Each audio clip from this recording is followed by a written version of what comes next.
என் பேத்தி இருக்கா எங்கள் வீட்டில். அவள் என்ன செய்கிறான்னு கேட்டிங்கன்னா, எங்கள் வீட்டுக்கு எதிர்த்தாப்புல பிள்ளையார் கோயில் இருக்குது.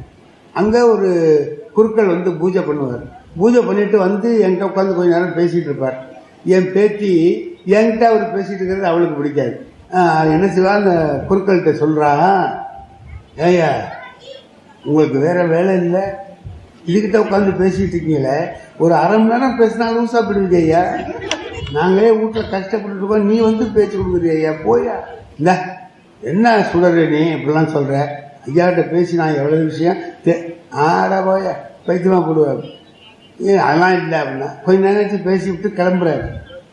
கிளப்புல அந்த மனுஷன் என்ன பண்ணி தொலைச்சிட்டான், வலது கால் செருப்பை இடது காலில் போட்டு இடது கால் செருப்பை வலது காலில் தவறுதலாக போட்டான். அவனுக்காயா என் பேத்தி வந்தான், என்ன சொன்னேன், நீ இதை பேசாதே லூஸாவேன்னு சொன்னேன்ல.